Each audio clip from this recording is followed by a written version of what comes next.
भारत के शीर्ष 6 red light area में से एक कोलकाता। एशिया का सबसे बड़ा रेड लाइट एरिया कोलकाता के सोनागाछी में है। एक अनुमान के मुताबिक यहाँ करीब 11,000 वेश्याएं कई 100 बहुमंजिला इमारतों में देह व्यापार का धंधा करती हैं। यह इलाका उत्तरी कोलकाता शोभा बाजार के समीप स्थित चित्तरंजन एन्क्लेव में है। इस धंधे से जुड़ी महिलाओं को लाइसेंस दिया जाता है। बताते चलें कि भारत में जिस्म फरोशी का धंधा लगातार बढ़ता जा रहा है। 1956 में पीटा कानून के तहत वेश्यावृत्ति को कानूनी वैधता दी गई थी, पर 1986 में इसमें संशोधन करके कई शर्तें जोड़ी गईं। इसके तहत सार्वजनिक सेक्स को अपराध माना गया था। इसमें सजा का भी प्रावधान है। मुंबई। मायानगरी मुंबई का कमाथीपुरा रेड लाइट एरिया पूरी दुनिया में चर्चित है। यह एरिया का सबसे बड़ा और पुराना रेड लाइट एरिया माना जाता है। सन 1775 में पुराने बॉम्बे के इस इलाके में निर्माण क्षेत्र में काम करने वाली आंध्रा महिलाओं ने देह व्यापार का धंधा शुरू किया था। 1880 में यह क्षेत्र अंग्रेजों के लिए ऐशगाह बन गया था। आज भी देह व्यापार के लिए इस क्षेत्र को खूब जाना जाता है। यहाँ 2 लाख सेक्स वर्कर का परिवार रहता है, जो पूरे मध्य एशिया में सबसे बड़ा है। बताते चलें कि भारत में इन इलाकों के अलावा वाराणसी में दाल मंडी, सहारनपुर, यूपी में नक्काश बाजार, मुजफ्फरनगर, बिहार में चतुर्भुज जैसे कई स्थान हैं। बुधवार पेट कुणे, मेरठ यूपी में कवाड़ी बाजार और नागपुर में गंगा यमुना है। दिल्ली।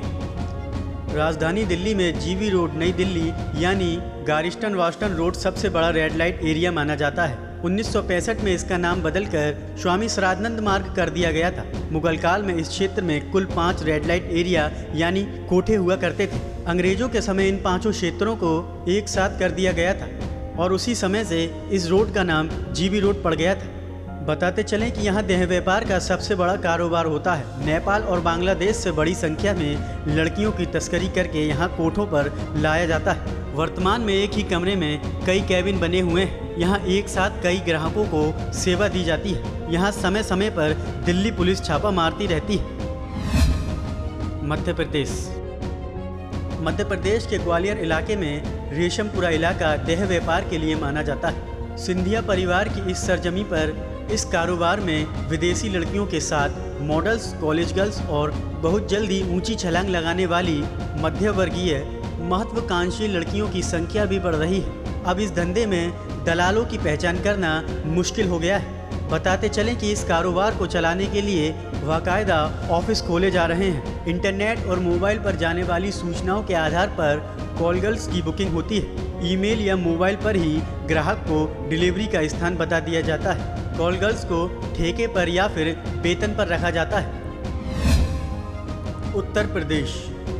यूपी के मेरठ में स्थित कबाड़ी बाजार बहुत ही पुराना रेड लाइट एरिया माना जाता है। यहाँ अंग्रेजों के ज़माने से देह व्यापार का धंधा चलता आ रहा है। इन दिनों यहाँ पर देह व्यापार का परंपरागत धंधा अब गलत हथकंडे अपनाकर चलाया जा रहा है। हाल ही में यहाँ पर पुलिस ने गुप्त सूचना के आधार पर छापा मारा तो पुलिस दंग रह गई थी। एक कमरे में नेपाली लड़कियों को जानवरों की तरह बंद करके रखा गया था।